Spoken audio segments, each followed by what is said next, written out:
Hey, everybody. Kim Clark here, host of Communicate Like You Give a Damn. And we are jumping out of the United States with our guest today, all the way across the pond, as it were, to Spain. Barcelona, Spain. And I can't say it accurately. It's kind of Barcelona, Spain. Yeah, I'm working on that. I recently had the chance to visit our guest in person for the first time, get to see her in person for the first time over this last fall of 2023, and get to learn a lot more about what's going on in Spain and Europe when it comes to diversity, equity, and inclusion and language. She runs a PR agency. She's going to introduce herself in just a second.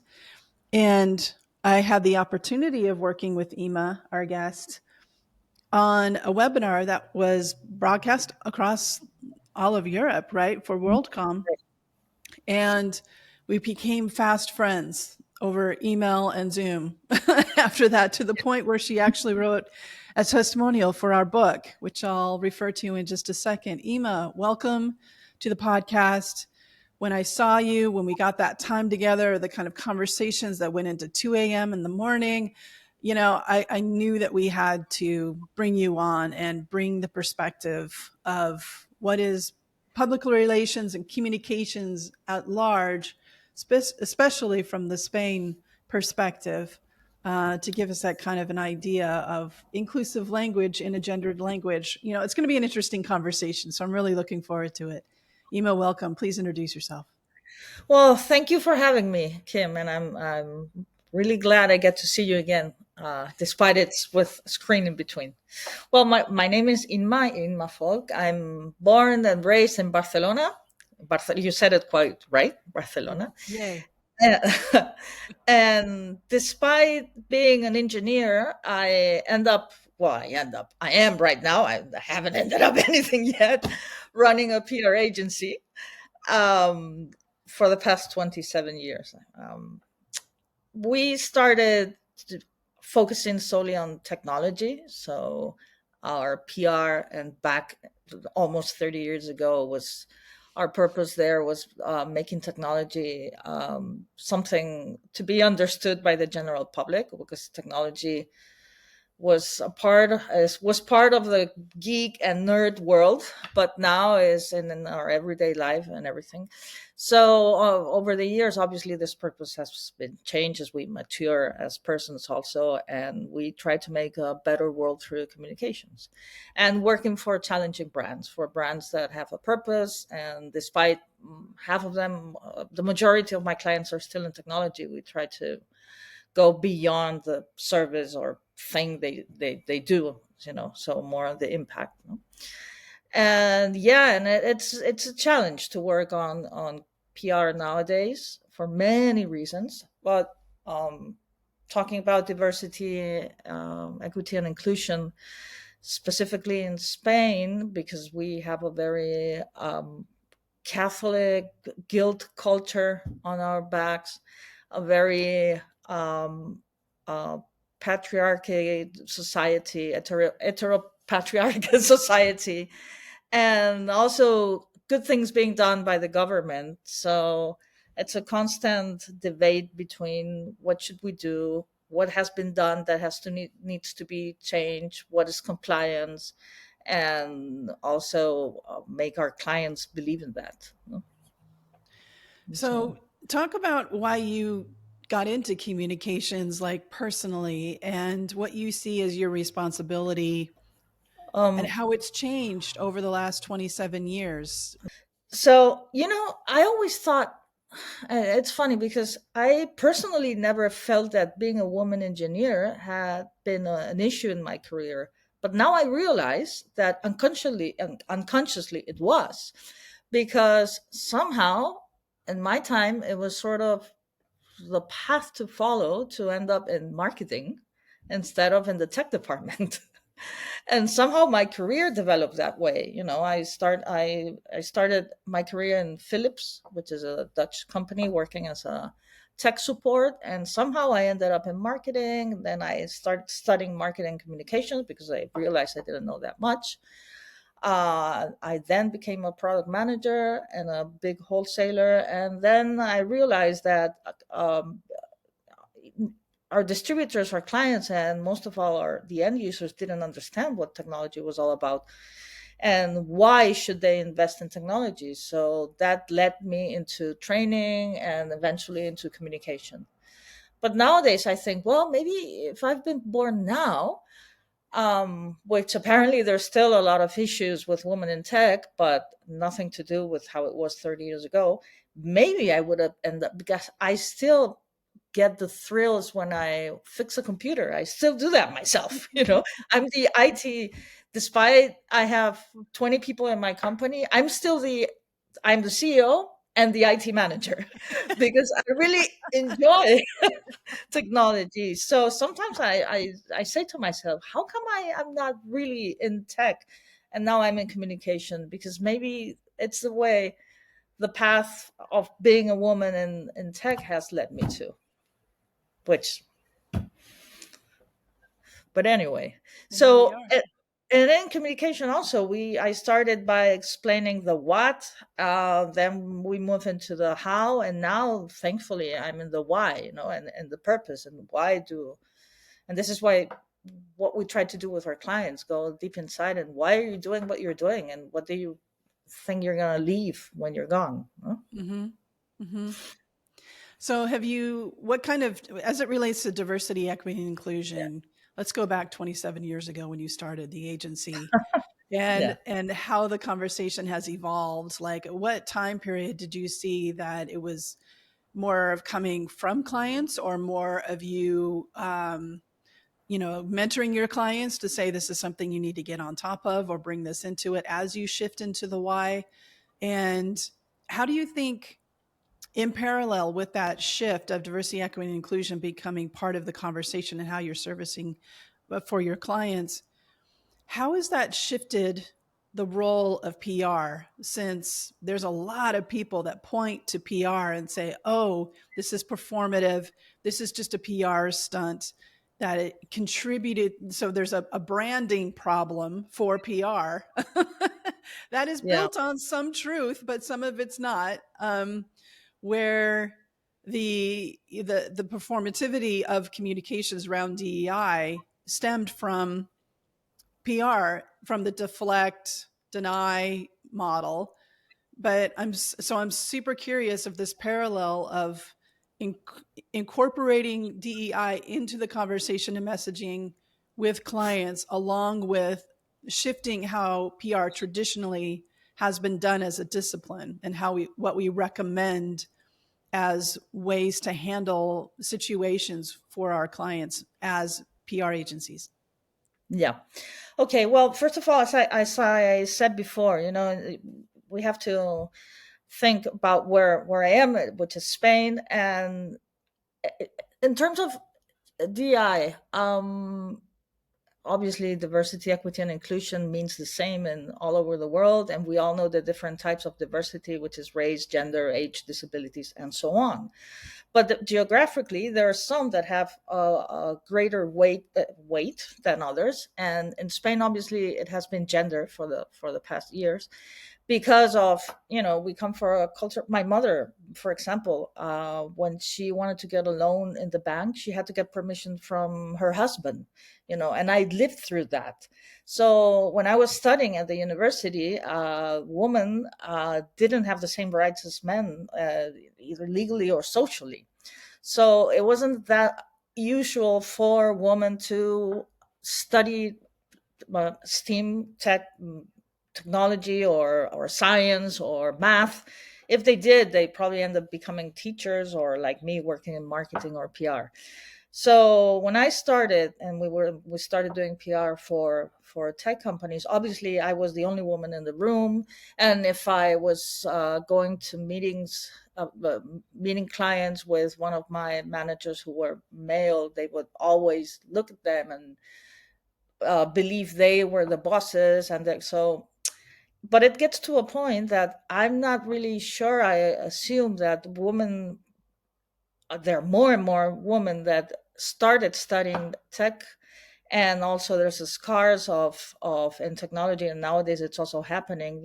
Talent is scarce, and the more talent there is, the more you have to, I mean, the more need for talent companies have, they more they have to widen up their views of what type of person should I include in my team, and they start including women.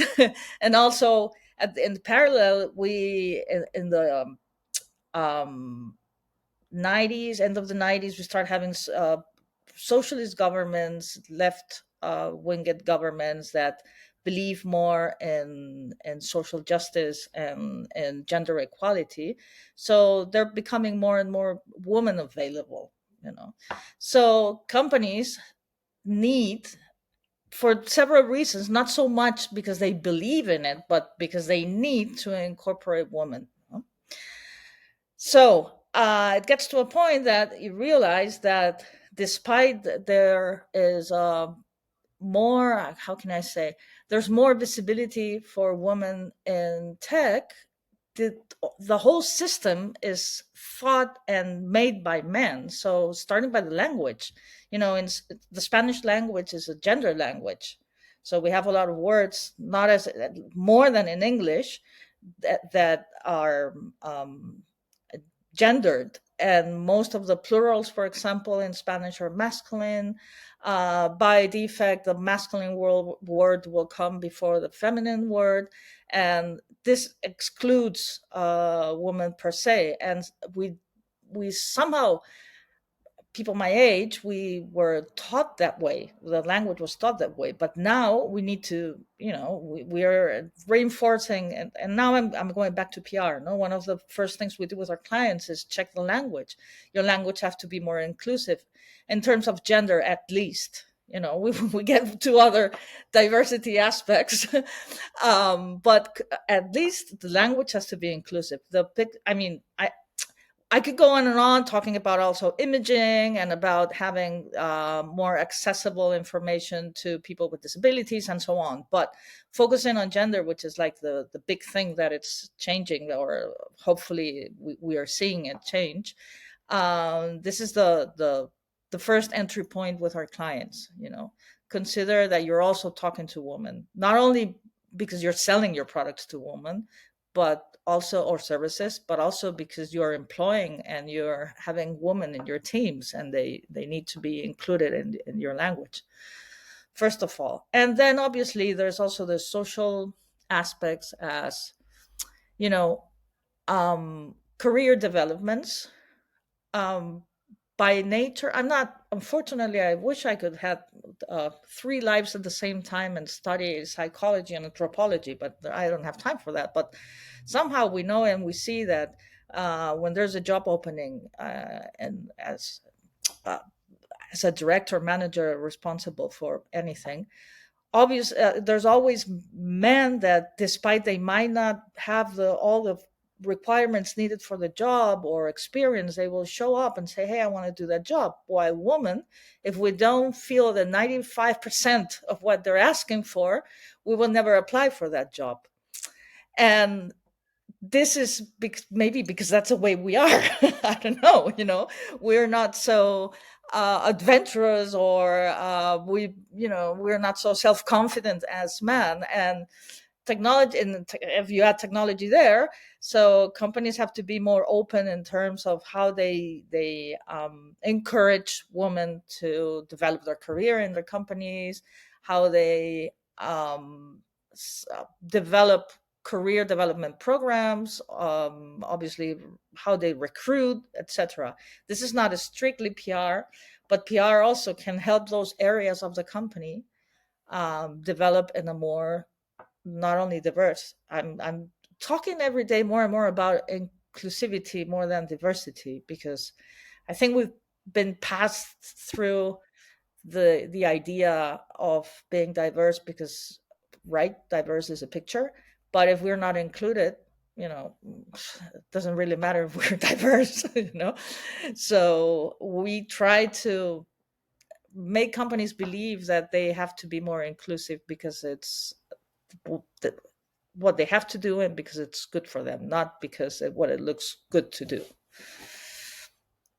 I Good. hope. I mean, sorry, because Yeah. my English is not my first language, and sometimes I use a lot of words to say something short. But Yeah, I love it. No, thank you. Thank you for speaking English so we can have this conversation. That's a whole other conversation to talk yeah, about, like, yeah, English being the selected business language. That's a whole other conversation. And I refer our podcast listeners to the episode where we have Carol talking about language access and that background. Carol is also Spanish, and Mm, so she runs a translation, and she really advocates for language access, especially in matter of life and death situations such as health equity, health situations, and criminal and social justice yeah. situations. So, kind of give us an idea of where the heads of companies are at as it relates to diversity, equity, and inclusion. From a government standpoint, you have a minister of justice, um, as well as just where companies are at as far as embracing diversity, equity, and inclusion. There's been a lot of progressive laws that have come up and passed within Spain. And it is a very interactive and engaged civic population, demonstrations, protests, um, especially with any kind of, while I was there, we walked by a protest related to domestic violence and standing Yeah. for women's equal rights and protections and safety, et cetera. So talk to us about kind of like what the mindset is in Spain around diversity, equity, and inclusion. Okay, well, I have to say that in Spain, and back in 2008, we had the first, it's called a Ministerio de Igualdad, Ministry of Equality, which has the same weight as, in Spain, we have a government that it's made up with, it has a Congress, a Senate, and ministries. And we have the ministries of agriculture, Ministry of Education, Ministry of Transportation, and so on. And in 2008, we had the Ministry of Equality. At that time, it was created to attack gender violence, basically, and equality in employment. Well, somehow then the government changed and it went again to a right wing government, and that ministry disappeared. That sort of tasks were included in the Ministry of Labor. And then again, back in 2020, which is just 3 years ago, it became again an independent ministry with its own agenda. And with more areas to work on. So not only gender violence, but equal treatment and racial ethnic diversity, LGBT rights. We recently There was recently a lot of controversy, but it was finally approved a law for transgender, because if in Spain we have social security, which is free health for everyone, and that includes transgender operations. And before this law, to be entitled to go through sex resignation, you had to do psychological tests, Mm-hmm. hormone tests, whatever. Now all of this has been abolished, and you just go in Mm-hmm. and say, look, I want to do this, Good. and you do it. No. So, and one of the biggest things that this ministry has done is that by law, now all companies that have more than 50 employees, they have to have an equality plan that has to be registered at the ministry.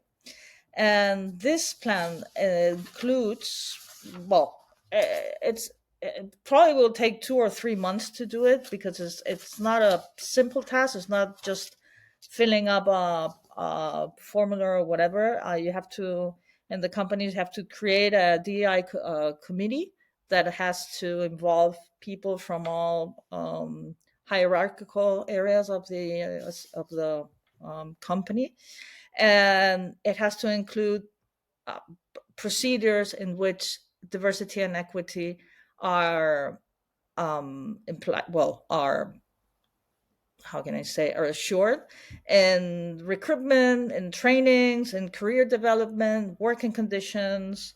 That has to include also a pay plan, pay audit. I mean, Hmm. men and women have to be paid the same Yeah. for the same jobs. There also has to include some sort of protocol and prevention of sexual and gender-based harassment and so on. So companies have to do it and register it. If not, they can get fined. Obviously, there then we have to discuss about that. Do they do it because they have to, or do they do it because it's the right thing to do? Without no research, I could say that probably all companies start to do it because they have to. But somehow in the way, I want to believe that they realize that it's the right thing to do. And when they do it, they realize they're far away from being perfect. So they are, and you can see because there are a lot of new consultancies coming up in the market, helping companies doing these plans and helping become more inclusive and more equalitarian, if I can say. And I think it's a good thing that it's enforced by compliance. It shouldn't be, but it's good because it makes the how do you say that, the ball moving. And Yeah. in the way, we're starting to see changes, not only in how people have this awareness of that this is the right thing to do, but we see, for example, now if you go to a conference and all the speakers are men. I mean, there's no way there's a conference going on that all speakers are men. No, no one would probably accept that. Right. And even I have my journalists that I've been acquainted with for about 20 years that they say that if they are invited to a round table and there are no other women, they will not assist. I mean, because it's not good. It's not right. Women should be always present and sitting at the table. So that change is coming up. I think Spain is quite advanced in these regulations in Europe, um, and in the world in general. No? We're And then, behind in many others, but in this one, we're getting there. Yeah. well, and you're highlighting something that's been this quest for quite a long time. How do we hold leaders, especially, accountable for basically combating unconscious bias and systemic structures that are put in place to reaffirm outdated, unequal, inequitable results for people with intersectional identities, for example. So, one could be, what the Spanish government is doing, and in a term of compliance. And there are some things that the U.S. government does from a compliance standpoint with equal opportunity, employment, et cetera. Mhm.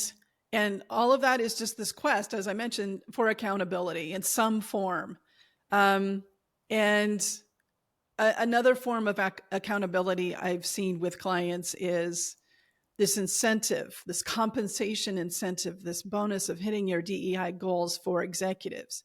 The problem with most of the accountability measures that I've seen within organizations is that it's like, let's take the example that I Example, just like, shared of incentivizing or withholding any kind of compensation or bonus for executives in order for them to be yeah, incentivized to meet their DEI goals, hiring or whatever it may be. And so our answer to hold executives accountable to do something that is so obvious to benefit the whole organization, which is their job, is to make decisions that benefit the organization outside of their faith, outside of their understanding, outside of their personal experience. Not that is not to be the filter from which they should be making decisions. It's what is best for the organization. What's best for right. the organization is opening up opportunity, removing access to opportunity, fair compensation, promoting, et cetera, all of it, right? And so instead, our best ideas is coming up with giving people who already have a disproportionate amount of wealth from the company and benefiting them more financially. Yeah. Not a great idea. I, as a gay woman, do not want to be hired. So there can be a statistic that can be tied to a C-suite member's compensation, that they get paid more because I'm hired. That's not a great story to tell. That's not actually going to work in the long term, and it doesn't feel good. It's problematic all around that we have to pay an executive to do this. So there's better, more sustainable, more meaningful accountability systems that a lot of DEI strategists have put into place, that we as communicators can tell that story, that does promote a fairness and and equity. There's a lot of vowels there. And equity, story there. There we go. And that's the kind of conversations we need to have, of just like, okay, so my whole thing, Imma, is language leads to behavior. Yes. So what behavior needs to happen that is in the best interest of the organization? And Hmm. an organization is nothing but a whole bunch of people, a microcosm of society. So then we back up from there. So, like, what are our business goals, our mission, vision, value, purpose? And then the people that we've hired, what kind of behavior needs to occur for us to meet our business goals? That not only includes, like, from a skills, standpoint, but also from how we are building our culture, because DEI works at the individual, cultural, and systemic levels. We have to be working in all three areas, right? So it's the idea of accountability is absolutely necessary. We cannot go forward because we are battling against systems and structures put in place to be unequal and unfair, to benefit some demographics over others. And that is in place. And so we have to battle that. And then we also have to battle that unconscious bias that we bring to the table that tends to want to reaffirm status quo. Yeah, well, we're not at that point of giving bonuses to managers for having DI goals. I think I haven't heard of any company in Spain that works that way. It wouldn't be good, and I think it wouldn't be accepted inside of one of these equality plans, because, as you say, um, that I think that creates um, more bias, in fact, Yeah. because Yeah. you want to meet your goal, so yeah, you will hire probably someone to meet the goal which does not really fit in your culture, and then yeah, that's very complicated. It's a very tough decision, and And I it don't want to here in be Spain. I don't No. want to be the token gay woman, and then other people Right. saying, "Oh, you're the token diversity hire." It's like that's where these comments come from. So we're setting up a system that ends up being really harmful for everyone involved, and somebody else gets more money. It's like this is not a great story to tell as a communicator. We have to rethink how accountability is put in place to where everyone gets a chance to that there's a win-win-win situation in place, which is Yeah. possible. Yes, as I told you, recently I won the elections for the Chamber of Commerce to represent the organizations that fall into the category of PR, marketing, advertisement, and so on. And Congratulations. yeah, thank you. And I'm part of a group that we have the same beliefs and so on. And when they invited me, they said, look, we would like you to join our candidacy for this Chamber of Commerce because of your tech profile and because we need someone in your area of business. We don't have anyone, blah, blah, blah. And at that point of the conversation, I was getting all excited. And then the man that was inviting me said, and also you're a woman and we need women. And then I backed off and I said, no. I mean, if you're just inviting me because I'm a woman, well, I appreciate your consideration, but for that reason, I'm not going to join. And he was very, well, no, but I mean, no, no, no, no. I'm inviting you for many other reasons. Yeah, but, and being a woman is a plus.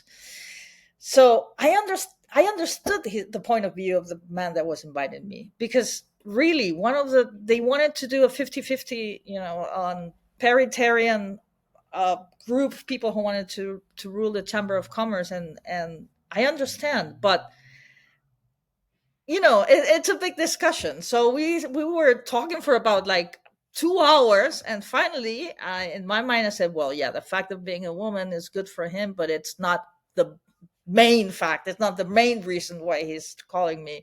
And in between, it's probably a 5%, and then finally he said yes. So it's also in us women, to see all the situations that we're invited or we are promoted or whatever because we're women, and then we should say, we should be reference for the women that are following us, and just fight for getting to we want to get because of who we are, not what sex we were born with. you know but I am it's not black and white, Hmm. obviously. And Hmm. but if the conversation is on the table, I think it's good despite everything. So, how do you coach your clients through inclusive language and helping them understand the benefits of it and what it actually is? They may not be Yeah. familiar with some new terms that are coming out of DEI conversations. Yeah. Well, first of all, we try to, before they become clients, to check their authenticity and credibility, because a lot of companies would do the gender washing, pink washing, green washing, whatever. Hmm. And if they have a discourse that they say, yeah, we like women, we're gender equalitarian, blah blah, and they just say it. But then you say, okay, who's the spokesperson? Oh, Mr. Whatever. Who is the manager who is going to talk about your products, Mr. Blah blah? And yes, but don't you have any women? You were just saying that you guys are really inclusive and diverse. Well, yeah, but no.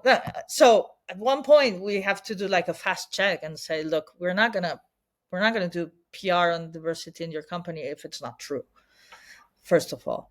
And then we open another conversation. Maybe say, well, yeah, we have, this tech woman. She's very good, but she's never spoken in front of a journalist. Okay, then let's train her. Let's spare some money for speakers training, for PR training in your team, and then let's have one of your women be a spokesperson for you. And then they look at you and say, well, yeah, I never thought about it. So the thing goes slowly by slowly. And in terms of language, um, there have been a lot of attempts of having like a neutral gender for language, and it's a big controversy in Spanish because we have Spanish is not like English. To have a word in Spanish, it have to be approved by the Academy of the Language Academy. So I cannot make up a word and then have a lot of people use it through social media and blah and make it a trend. If it's not in the dictionary, it's not an approved Spanish word. Hmm. Interesting, So because we make up words all the time and I we know. shorten words and everything. Yeah. Okay. I Interesting. know. And in fact, every year, I think it's around January or whatever, they say, they run a press release and they say, these are the new words that have been added this year to the dictionary. And sometimes just they take out some which are um, offensive now. Maybe they were not 50 years ago, but now they or descriptions. Hmm. Um, so there have been different attempts, like in Spanish is like how can I say, rojo, roja. Roja is Uh-huh. red for feminine, Yeah. rojo is red for masculine, and they say, okay, let's use an e, roje, but that's not a word in the dictionary. So what it happens now that the language has become, you need to use more words, to see he and him, sorry, he and she, or double the use of the words. So you have to be very creative with the language to make it inclusive, but that's part of our job. PR, we write. um, they say PR is king and content is queen. Well, we do the content as well. And we have to rewrite a lot of the information that comes from our clients and fight a little bit with them. They say, whoa, but this is very long. Yeah, but this is we need to say it like that, because if not, you're excluding women. Oh, thank you for leading that work. I know that is something very close to your heart and something that you are leading in the various spaces that you work in, different associations with your clients, with Hmm. the in all of your civic service that you're doing. So thank you for speaking up and doing all of that. So here's a question that I ask every podcast guest, and I'm really looking forward to your response to it. What does communicating like you give a damn sound like or look like? Well, it looks like it's a must. It's like, as you say, language shapes reality a lot of the times, and you have to care, you have to give a damn of how you communicate. you know so it's very important for me, and I want to thank you for your book, because I'm using it a lot, and it guides me with in many conversations with clients, not only with clients, also in my day-to-day life with people who are not in PR, and they probably don't give so the importance as needed to language. um I think it sounds good. I mean, it sounds good. It sounds like something we should do. It's funny because with social media and every one of us having a phone, we all take great pictures, and we like to put a filter and have the great image, and I'll take my selfie this way because then I can show this, blah blah, blah. And imaging is part of communication, and we spend a lot of time of creating the perfect image that wants to communicate what we're feeling, or what the others what we want the others to think about us, and so on. But how about the language? So we need to do that as well. Thank Yeah. you. Thank you. And thank you again. I've said this a million times. I'm going to do it one more time. Like, thank you for adding a testimonial to our book. And so I want to share what Imma said about our book and that she writes in the book. This book reminds all of us who are privileged to work in communications that we have the responsibility to unleash the power of words and images as drivers to a more diverse, inclusive, and accessible organization. Kim and Janet not only challenge our minds and thoughts, but they give us a methodology to put our work into action. The Conscious Communicator is a groundbreaking book, thank you, that will help us transform organizations into actors of a most needed social change. Yeah. Thank you, because that's Well, what we wanted. I have to be completely honest that when you start reading it, I said, what did I write? And thankfully, it matched a little bit what I just said before. So,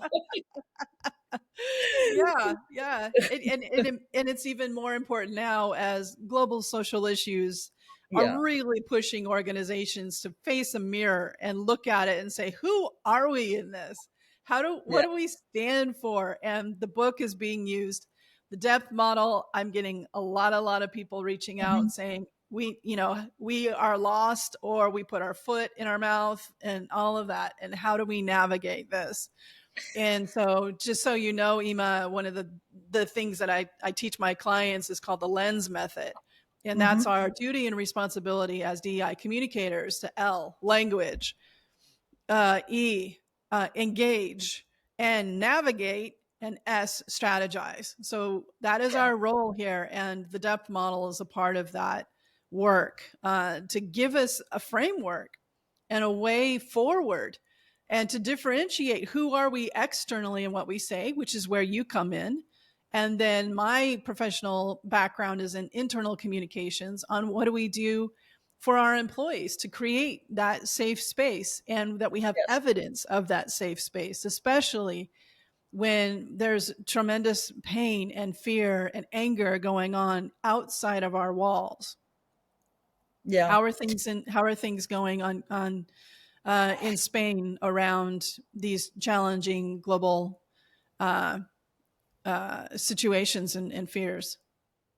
Well, before I get into your question, let me share something with you. We had a recently about 3 4 months ago, an internal meeting with my directors at the company, and how can we increase our turnover and so on, and with what, new services that we can offer our clients. And we were talking about, well, how about an inclusive language check of their website and so on, and yeah, we could charge extra. And at the end of the day, we said, no, we're not going to charge extra for that. We're going to do it yes or yes, because that's the right thing to do.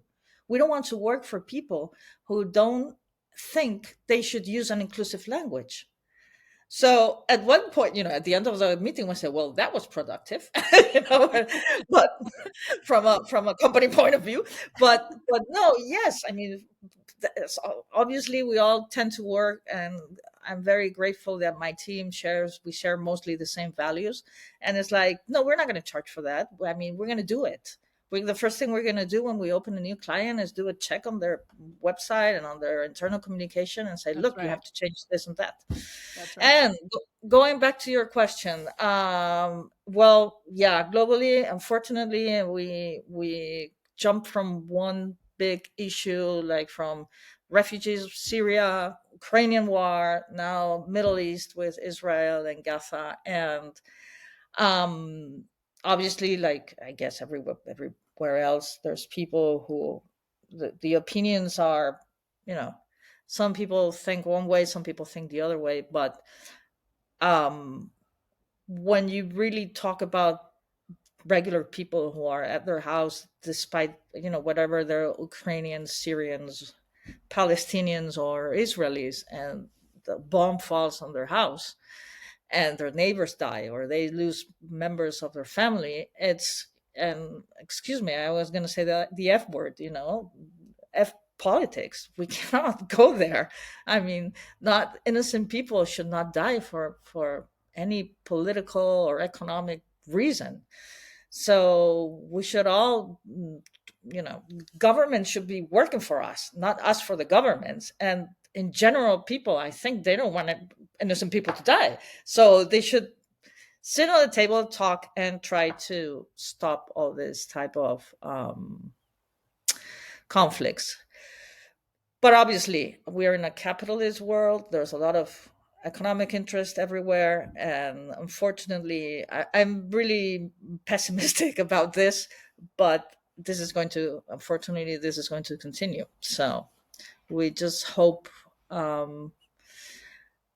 the so big organizations like the United Nations, the European Community, and so on, do their magic and try to stop things. But anyway, And that's the real call from, organizations who are reaching out to me that I'm working with is what do we do to help navigate our organization and our employees to not continue to be divided where there isn't harm caused between colleagues, that Mhm. we can reduce the polarization around the differing understandings of social and historical context and personal and professional experience in these regions. And the Congo is getting more visibility as a result as well. Almost 7 million people being displaced. Mhm. And it's compounding. That's another part of the work that I do with clients is working through these compounding, very serious issues, especially for NGO organizations and organizations who have like tech has teams in Tel Aviv, for example. Yeah. That is a tech home in Israel. So it's a time that we need to be having these conversations, and we need to do a hell of a lot better than we did 20 years ago. I'm sorry, 3 years ago in the summer of 2020, the last time that the world went out to the streets. We need to be doing better than what have we learned from the last time the world went out on the streets? So, Imma, how can people find you, follow you, keep learning from you? Well, obviously on LinkedIn. I can They can look for my name there, and on Twitter as well. And my email. I mean, I'd be very glad if you can share my email. I'm always open to talking with everyone, having conversations. I think the more diverse people I've met in my life, it has been my life has been better, no, because you get to learn a lot from other people, you know. So Agreed. I'm open to whoever wants to reach me. And whenever I have that opportunity to be in someone else's culture where I am a Yeah. guest, that is very expansive. Where, especially in Madrid, after we left visiting you in Barcelona. I'm getting better. When we Mhm. went to Madrid, less English was spoken by like taxi drivers, for example. And so I'm pulling out my high school English that I warmed up with in Barcelona. I was speaking primarily my broken Spanish, which was good for me.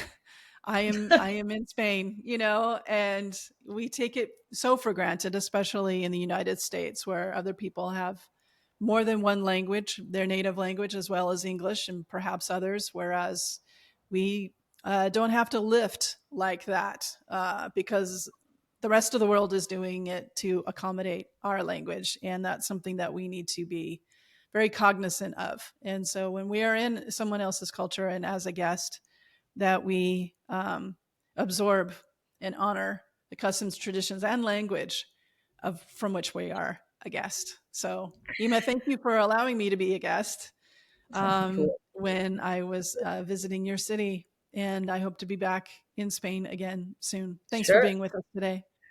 We will be very happy if you come again, spend more time, Hmm. and tour for some natural wine vineyards with my wife. And I'm very happy to be here with you today. Thank you. Thanks, everybody.